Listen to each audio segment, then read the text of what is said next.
नमस्कार पूर्व सैनिक भाइयों, आज 10 मार्च और धरने का 385वां दिन। सदैव की भांति आपका धरना देखिए जंतर मंतर पर लगा हुआ है। और ये हमारे बोर्ड और ये फैक्ट फेडरेशन वाले, इन्हें तो आप सभी जान ही चुके हैं। ये गोपाल कृष्ण जी और ये हमारी विसंगतियों का बोर्ड, जिसे हम सरकार से जो है मनवाने की कोशिश कर रहे हैं। सरकार हमारी सुने और सभी पूर्व सैनिकों के लिए जो है कार्य करे। और ये जंतर मंतर का सीन। आइए मिलते हैं गोपाल कृष्ण जी से। Sir Ram Ram. Ram Ram sir, good morning. समस्त पूर्व सैनिकों को मेरे तरफ से राम राम। जो भी देश भर में जो पूर्व सैनिक बैठे हैं, व्यक्तिगत कमेंट्स बहुत मेरे को देता है, तो वही कमेंट्स के ऊपर हमको जैसे सुबह हो जाता है तो हम सोचता है हमारे जो दिया हुआ जो काम है, जो टास्क है, उसी को पूरा करना। बिल्कुल आपको सबको पता है जो हमारा धारा 144 की वजह से यहाँ पर 2 आदमी का ही एंट्री का परमिशन है, वो भी हमको रोका गया था। वो परमिशन रोकने की वजह से ही हमने बड़ा जो 3 मार्च को आपने देखा, हम लोग ने 144 को ऊपर चुनौती देते हुए हम लोग ने दिल्ली में इकट्ठा हुआ। उसका पहले हमने मेमोरेंडम से दिया 2 बार, हमें इसी जैसा रोका मत करो। जो कानून के दायरे में अगर 2 आदमी के लिए परमिशन है तो 2 आदमी हम जाके अपना काम करेंगे, क्योंकि हमारा इतना बड़ा आंदोलन को ब्रेक करने का जो प्लानिंग हमारा वरिष्ठ अधिकारी द्वारा सरकार के साथ में मिलकर कर रहा है, और उनका मदद करने के लिए उन्होंने जो सेना के अंदर रहते हुए किसी को उन्होंने कुछ लॉलीपॉपी दिया था, उनको किसी संगठन का हेड बना के उन्हीं का मुंह खुलवा के हमें टांग खिंचवाने के लिए लगा कर रखा है। लेकिन इसी में से जो आंदोलन, जो जवान जेसीओ का जो हमारा आंदोलन है, वो कमज़ोर ना पड़ जाए। मैं खास बात एक बात बता रहा हूँ सर, ये बोर्ड देखिए, मैं पूरा पूर्व सैनिक देश भर में जो पूर्व सैनिक है उनसे मैं ये कहना चाह रहा हूँ, इसी के अंदर जो लिखा है, ये बोर्ड आपने कई बार देखा होगा, आज मैं ग्रुप में फिर डालेंगे। ये जो हमने जो मांगा है, ये जो सबका सैनिक संघर्ष कमेटी का जो बैनर में, और इस सबका सैनिक संघर्ष कमेटी के बैनर का पीछे काफ़ी संगठन उनको कंधे से कंधा मिलाकर आगे आ रहा है। तो इसी के अंदर हमने जो 10 सवाल पूछा गया है, जितना भी मेमोरेंडम से हम सरकार को दिए थे, वो मेमोरेंडम में बहुत विस्तार विवरण है, लेकिन उसका एक छोटी सी हेडिंग्स है। हमने जो फौज के अंदर देखा है, ये है 10 मांग हमारा। हमने ये मांगा है जो आरोपी केवल जवानों के लिए तो उन्हें कम और अधिकारियों को जेब क्यों भर दी गई, ये एक सवाल हमने सरकार से पूछा। ये आपका भी सवाल है, हमारा भी सवाल है। कठिनाई और जोखिम जवान को सबसे ज़्यादा, तो एमएसपी अधिकारी से कम क्यों? सिपाही और अफसर के अंक का उपयोग समान, तो फिर समान डिसेबिलिटी पेंशन क्यों नहीं? ये हर जगह पर, हर देश में, हर यूरोपियन देश में ये जो जोखिम अलाउंस जो होता है वो बराबर होता है। सीएसटी के सामान की कीमत सिपाही व अफसर के लिए समान, तो भेदभाव क्यों? देखिए, हम लोग अगर सामान लेने के लिए जा रहा है सीएसटी कैंटीन के अंदर पहुँचता है, तो वहाँ पर अगर मान लो एग्जाम्पल एक साबुन है, उसका रेट अगर 30 रुपये है, तो हमारा अफसर भी वो 30 रुपये में ले रहा है, हम भी 30 रुपये ले रहे हैं, तो उनको अलग सुविधा दे के 30 रुपये में क्यों दे रहे हो? हम भी वो 30 रुपये में टैक्स दिया है, ऐसा बात नहीं। हम भी सेना में नौकरी किया है, तो सामान अगर वो कोई शॉपिंग कॉम्प्लेक्स में जाता है, कोई कपड़ा का दुकान में जाता है, तो वहाँ पर क्या उनका अलग से सुविधा देता है क्या? वहाँ पर कस्टमर, सीएसटी के अंदर हम कस्टमर है, वहाँ कोई रैंक वाइज का काम नहीं होना चाहिए, मतलब वहाँ समानता नहीं है, आजकल नहीं है। थोड़ा कुछ आवाज़ अभी उठा है, जंतर मंतर का आवाज़ 1 साल से चल रहा है, तो कई कैंटीनों के अंदर थोड़ा कुछ सुविधा लेकर आया हुआ है। सिपाही व अफसर को बीमारी में दर्द एक साथ, तो ईसीएचएस द्वारा इलाज में भेदभाव एक, इसके ऊपर भी आपको एक सुप्रीम कोर्ट का एक आदेश भी निकल के आया है, क्योंकि वह जगह पर हमारा अफसर जाता है, तो अफसर को मान लो थोड़ी सी बुखार है, तो उनको फर्स्ट प्रायोरिटी हो जाके घंटों तक अपना फैमिली के साथ में जाकर डॉक्टर से पहले मिल जाता है। लेकिन यहाँ पर जो दर्द से पीड़ित जो बैठा हुआ, उनका नंबर लेके बैठना पड़ता है, लेकिन पैसा देखिए तो हमारा इलाज होता है ईसीएचएस में। हमारा भी 1000 रुपये काटता है हर महीना पेंशन से, तो उनका भी कट रहा है, और कॉन्ट्रीब्यूशन उन्होंने ज़्यादा दिया है, तो कॉन्ट्रीब्यूशन ज़्यादा दिया तो 58 की उम्र में आ रहा, तो उनका और उनका परिवार को, उनको पेरेंट्स को तो बीमारी है, इलाज उसी दिन से शुरू हो गया। तो हम 35 की उम्र में आ रहा है, तो हम उसी के 1 दिन पहले भी हमने फिजिकल फिटनेस पूरा करके सेना से बाहर हुआ है, तो हमको 30,000 रुपये हमने दिया है। तो इनका उम्र तक 58 की उम्र, 60 की उम्र तक 25 साल बाकी है, तो 25 साल के अंदर वो पैसा कितना बन जाता है आप जान सकते हैं। 8 साल में, आजकल के ज़माने में 8 साल में दोगुना हो जाता है। तो हमारे 120 क्या, हमारा 2,40,000 तक पहुँचता है। और हमारे JCOs का भी 67,000 है, और वो भी 2 गुना बन जाता है अफसरों को रिटायरमेंट को उम्र तक। तो इसी जैसा वो बनाया गया है अलग सुविधा के लिए। रिजर्विस्ट सैनिकों का अन्य सैनिकों से अधिक योगदान तो OROP से वंचित क्यों? जो रिजर्विस्ट सैनिक है, जितना भी जो हमारा लड़ाइयाँ हुआ है, जो 62 का, 65 का, जो 71 का, जो लड़ाइयाँ में इन्होंने भागीदारी किया है, आज भी कुछ लोग बाकी है, तो फिर उनको OROP से वंचित क्यों रखा गया है? तो वो भी देना चाहिए, वो भी देश का सेवा किया है, लड़ाई लड़ा है उन्होंने। और हमारा ये कि महत्वपूर्ण सवाल है, क्या प्रीमेच्योर रिटायरमेंट को OROP नहीं देना वायदा खिलाफी नहीं है? जो प्रीमेच्योर रिटायरमेंट क्या होता है सेना के अंदर आप सब जानते हैं। हमारा 10% प्रमोशन होता है, 90% लोग सिपाही से बाहर आना पड़ता है, और वो 35 की उम्र में निकल के बाहर आ जाता है। तो OROP कम सर्विस करके आने वाले के लिए लिखा है। तो प्रीमेच्योर रिटायरमेंट का बात यही आता है, हमें 10% जो प्रमोशन आगे जो है वो भी 50 की उम्र तक बाहर आ जाएंगे। उसमें नायक 2-3 साल का एक्स्ट्रा करके आ जाएंगे, हवलदार कुछ करके आ जाएंगे। इसी जैसा उनका एक रेंज रखा हुआ है। लेकिन वहाँ पर, उस जगह पर हमारा साथ में कुछ भी बीत सकता है, कुछ प्रॉब्लम्स हो सकता है। एक जवान JCO का प्रॉब्लम ये होता है, एक अंधा काला कानून बना कर रखा है, अगर कोई जवान और JCO अगर बीमार हो जाता है तो बीमारी का इलाज उनको टाइम पर नहीं मिलता है, नहीं जा सकता है वो। अगर मान लो किसी ने, अगर मान लो मेरे को थोड़ा सा बीमारी है, आप फौज में सर्विस किया है, मैं जो बता रहा आप सुन लिया, आप सुनो। अगर मान लो कुछ ना कुछ प्रॉब्लम है, अगर हमें प्रॉब्लम होता है, हम तो अगर मान लो जाके चेन ऑफ कमांड के हिसाब से हम सिक रिपोर्ट जाने के लिए हम अगर बोल देता है, तो वो हमको हुक्म चलाएंगे, आप अपना किट लोड कर दो बीच रोड में, नहीं तो आप किट लोड कर दो जो सेना हेडक्वार्टर का सामने, नहीं तो आप किट लोड कर दो हमारा जो क्या बोलता है CO साहब का जो बरामदा में, इसी जैसा, नहीं तो कार पार्क में। तो इसी जैसा जो कोई ना कोई हुक्म चलाएंगे करके सोच के अगला क्या सोचेंगे, वो उसको ऊपर दवाई नहीं लेंगे, टाइम पर वो डॉक्टर से नहीं मिलेंगे, वो उल्टा सीधा कोई खा लेंगे, मतलब किसी ना किसी, क्योंकि वो MBBS तो नहीं पढ़ा है, वो तो सोचेंगे, लेकिन बीमारी बढ़ के जाएंगे क्योंकि उनका रूटीन काम चलना। तो ऐसे में भी उनका तबीयत बिगड़ जाता है। अगर ऑफिसर का कुत्ता भी अगर बीमार हो जाता है, फौज के नंबर 1 जिप्सी लग जाएंगे उसको लेके जाने के लिए, और 4-5 फौजी भी उसका साथ में लग जाएंगे। लेकिन यहाँ पर जवान है जो गोली का सामना करने वाला है, उनको अपना साउंड हेल्थ कीप करना पड़ रहा है, लेकिन अगला का साथ में बहुत बड़ा भेदभाव होता है। तो अगला डर के मारे, नहीं तो बेइज्जती के मारे वो अपना बीमारी को छुपाता है। ऐसे में जो ऐसे लोगों को भी, जैसे मान लो आप देखा है डेंगू है, मलेरिया है, निमोनिया है, इसी जैसा कोई ना कोई उनके साथ में अगर मान लो छुट्टी पे गया, कहीं भी गया, उनका साथ में हुआ है, वो उस टाइम पर इलाज ठीक से नहीं कर रहा है, उल्टा सीधा गोली खा लिया, पैरासिटामोल खा लिया, उनका शरीर में क्षमता है, वो बच के आ गया। लेकिन ऐसे में वो BBT दौड़ने वाला बात हो, फिजिकल हासिल करने वाला बात हो, वो फेल हो रहा जा रहा है, और साथियों का साथ में आगे नहीं बढ़ पा रहा है, वहाँ भी उनको बेइज्जती किया जाता है। उनको बोलेंगे तुम ठीक से नहीं दौड़ रहा, तुम शाम को भी दौड़ो, अब वो वैसे ही उनका शरीर कमजोर है। तो ये एक ऑप्शन है हमारे लिए, हमारा ये कैंड्री है, उसके अंदर हमारा एक उसके अंदर हमारा एक रूलिंग रखा हुआ है, तो आगे प्रमोशन के लिए हम आगे भी नहीं बढ़ पा रहा है। तो ऐसे में एक प्रीमेच्योर रिटायरमेंट का एक स्टैंड रखा हुआ है, ये JCO जवानों के बीच में है, कम उम्र में आने वालों के बीच में है। उसके लिए कमिटी बैठता है, हम एप्लीकेशन देने के बाद भी हमको तुरंत रिलीज नहीं करता है, वो भी हमारा जो हमारा रीजन के ऊपर इंक्वायरी होता है, हम अपना रीजन जो भी बोला है उसका इंक्वायरी होता है, उसके बाद हमारा कमांडिंग ऑफिसर जो है उसका रिकमेंड करता है।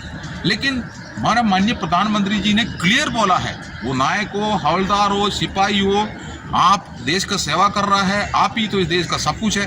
आपको OROP के नाम पर भ्रमित किया जाता है, विपक्ष ने भ्रमित करता है, इसी जैसे भाषण देके वो हर जगह पर जो चुनावी भाषण देता है। लेकिन ये हमने ये पूछा है, जो क्या प्रीमेच्योर रिटायरमेंट को OROP नहीं देना वायदा खिलाफी नहीं है? हमारा माननीय प्रधानमंत्री जी ने वायदा किया है, उसका खिलाफ नहीं है। और 2014 का बाद जो भी रिटायरमेंट आया हुआ है, ऐसी सैनिक जो काफ़ी सैनिक OROP से वंचित है, उनको नहीं मिला। 2014 का बाद 2023 के बीच में जो OROP, जो 2 OROP टेबल आउट करते टाइम पर 2014 से 2023 के बीच में कितना साल का जो लोग हैं इसको वंचित करके रखा है, उसको पीछे वाला को देखा है। तो ये सब जो करके लाया है, ये किसने इसी जैसा करने के लिए भारत सरकार का सामने इसका सिफारिश किसने किया था, ये भी आप जानते हो। देखो वीआरएस जो होता है सेना में, हमारा अफसरों का एंट्री जो है वो 54, 56, 58, 60 को उम्र में वो रिटायरमेंट होना है। अगर उसको पहले वो आना चाह रहा है वो वीआरएस ले सकता है, जो कि उनका सर्विस एंट्री है। अब वो वीआरएस भी ले ले, कुछ भी ले ले, अब वो एनएफयू भी मांग रहा है। ठीक है, उनको सरकार दे रहा है तो देने दो, लेकिन हमें भी दे देना। हम भी तो सिपाही से जो टीएस नायक या एसीपी वगैरह लेके हम भी तो कम उम्र में आ रहा है, तो वो जो एनएफयू का जो मांग कर रहा है वो तो हमको भी दिला दो। नहीं तो हमने लेटर दिया है, सबका सैनिक संघर्ष कमेटी ने लेटर दिया है, सरकार के टेबल में पड़ा है, जो प्रधानमंत्री का, राष्ट्रपति का, रक्षा मंत्री के टेबल में हमने लेटर दिया है। अगर उनको दे रहा है तो हमको भी दे दीजिए, हमने ये मांग किया है। अब ये देखो, जिन वीरांगनाओं ने अपना सुहाग खोया उनको पर्याप्त पेंशन क्यों नहीं, ये एक बड़ा सवाल है।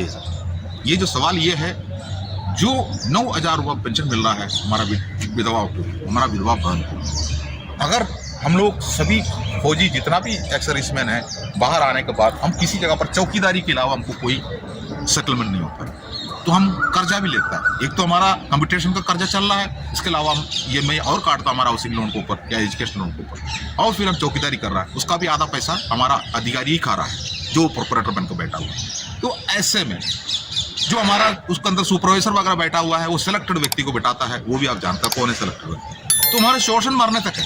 तो ऐसे में जो हमने हमारा डेथ होने के बाद जो जेसीओ जवान का विधवाओं को मिलेंगे, वो जो जेसीओ जवान का आखिरी पेंशन था बेसिक, उसका आधा।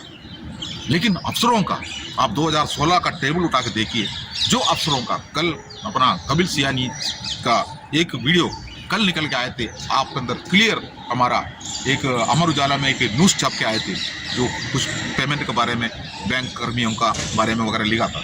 उन्होंने उसको ऊपर एक वीडियो, बहुत अच्छा एक वीडियो बनाया था, कम से कम वो तो कम से कम देख लो आप रिवाइंड करके। ये एक 2016 के एक जो विसंगति का एक लिस्ट, एक अफसर का विधवाओं को क्या मिल रहा था, उसका बाद जो 6th CPC निकलने के बाद उनको क्या मिल रहा था, उसके बारे में क्लियर उसके अंदर लिखा हुआ, क्लियर उसके अंदर लिखा हुआ। उसके बाद हमारा उन्होंने उसके अंदर हमारा बेसिक पेंशन के बारे में बताया। तो आप लोग ये सब कुछ सुनते क्यों नहीं? दूसरी बात, तो हमारा भेदभाव बहुत है, जो कि हम लोगों ने जो कर्जा लेके बैठा हुआ है, हम सेटल्ड नहीं है, दूसरा नसीब में कुछ नहीं है, सैनिक कल्याण का नाम पर टप्पा है, और पुनर्वास हमारे लिए कुछ नहीं है। उसको उस जगह पर भी हमारा अधिकारी बैठा हुआ है, वो जिसको चाहता है उसको करेंगे, जो कि उनके लिए सेवा करते हैं टाइम पर किसने उनके चमचगिरी किया है उसको ढूंढ के उनको सेटलमेंट कर देंगे, जो कि सीमित कोटा होता है। और जो एडी पंजा में नौकरी किया है वो तो अपना हक के लिए जंतर मंतर जैसा रोडों में बैठ के साल भर के जो भोगते रहेंगे, और उनका टांग खींचने के लिए वो सेलेक्टेड व्यक्ति पीछे लग जाता है। और ग्रुप एक्स के सैनिकों की पेंशन में कटौती क्या चलावा नहीं है? जो ग्रुप एक्स के साथ में जो अभी एक फैसला माननीय सुप्रीम कोर्ट से हुआ है, जो उनको अपना हक के लिए उनको सुप्रीम कोर्ट तक जाना पड़ा, जो हमारा ग्रुप एक्स सैनिकों के बारे में बता रहा हूँ। पेंशन रेगुलेशन एक्ट रिजर्विस्ट और ऑर्डिनरी नायक, हवलदार और नायब सूबेदार के लिए क्यों नहीं लागू किया गया? ये भी एक बड़ा सवाल हमने जो पेंशन रेगुलेशन एक्ट के ऊपर जो रिजर्विस्ट के लिए लिखा गया, ये हमने 10 सवाल सरकार से पूछा है। यही हम लोग ने 1 साल से यहाँ से हमने सरकार को दिया हुआ मेमोरेंडम में ही इसका विस्तार विवरण है। इसके अलावा हमारा गुलामी के पीछे और भेदभाव के पीछे, सेना के अंदर जो जुर्म हो रहा है उसके पीछे, जो हमारा काला कानून जो अंग्रेजों का टाइम पर बनाया हुआ, वो आर्मी ऑर्डर को समाप्त करके हमारे लिए एक नया आर्मी कानून बनाए, जो कि ब्रिटिश वाले ने हमारा ऊपर गुलामी को तो जो कायम रखने के लिए उन्होंने बनाया, वो उस कानून को आज हमारा अंग्रेज अफसर, हमारा काले अंग्रेज अफसर बोलता है उनको, हमारा जितना भी अफसर है उनके लिए हमने काले अंग्रेज नाम दिया है, जो कि काले अंग्रेजों का जो कारनामा हमने सहन करके सेना में नौकरी किया है, आज भी हमारा सैनिक वो सहन कर रहा है, इसलिए हम काले अंग्रेज बताया हुआ है, उसमें कोई दौराई नहीं है। उसके बाद ये आपको ये 10 सवाल आपको अगर अच्छा नहीं लग रहा है, अगर आप बीजेपी से पूर्व सैनिक में हैं, अगर आप आम आदमी पार्टी से पूर्व सैनिक है, या नहीं तो आप मार्क्सिस्ट पार्टी से पूर्व सैनिक है, और एनी जो राजनीतिक पार्टी से जुड़े हो, या नहीं तो किसी अफसर हेड संगठन में आप रहते हो, जो ISL, जो NHCC जैसा वो अपना आप खुद ही बोलता है हम तो देशीय संगठन है, सरकार के सामने बात करने के लिए मौका है, लेकिन इन्होंने कभी बात नहीं किया। वो उन्होंने आपका हक, मेंबरशिप के नाम पर आप लोगों का हक खाते रहा, और ऐसे लोग यहाँ जंतर मंतर पे 1 साल के अंदर आके अपना संगठन को आगे लेके जाने के लिए किसी आड़ में यहाँ पर आके झूठ बोल के बोकते हुए चला गया, ये सब हमने देखा। लेकिन सबका सैनिक संघ कमेटी ना टूटा है ना बिका है। इस जगह पर एक ताकत का जो मतलब कितना ताकत बताओ, बहुत बड़ा एक संगठन है। ये संगठन का जो पीछे जो एग्जीक्यूटिव कमेटी है बहुत मजबूती से अपने जगह पर बैठा हुआ है। जंतर मंतर का हर एक दिन का रिपोर्ट वो लेता है, उसके बाद मीटिंगें चलता है और फिर बहुत अच्छे बैकडोर काम चलता है। तभी जाके मेरे जैसा 2 आदमी ये जो आपको दिखाई दे रहा है, जहाँ पर जो एक मक्खी भी नहीं बैठ रहा है, इसी जगह पर खड़ा होकर हम इसी जैसा भाषण दे रहा है, जो कि हमारा पीछे बहुत बड़ा एक संगठन है और उस संगठन के पीछे पूर्व सैनिक भी बैठे हैं और वो देख रहा है जंतर मंतर क्या हो रहा है। इतना आसानी से जंतर मंतर से हमें निकाल के उखाड़ के नहीं फेंक सकता है। आप देखिए हमारा एक बोर्ड के हमने क्या मांगा है, ये सब मांगने के साथ साथ में हमने ये मांगा है उच्चतम न्यायालय के 3 सेवानिवृत्त न्यायाधीशों की कमेटी बनाया जाए, जिनका चयन उच्चतम न्यायालय के मुख्य न्यायाधीश करे और उसके संदर्भ की शर्तें हमारी मांगी हो तथा वो 3 मास में अपना रिपोर्ट सार्वजनिक करें। हमने ये भी जो किया है। इसके अलावा आप देखो ये जो हमारा एक बोर्ड आप देख रहा है, इसी के ऊपर काफ़ी लोगों को दुखी भी होगा, फीलिंग भी होगा, टेस्ट भी पहुंच रहा होगा, लेकिन विरोध प्रदर्शन करने के लिए इसी जगह पर कई लोगों का पुतला फूंकते हमने देखा, बड़े बड़े लोगों का, बड़े बड़े हस्तियों का।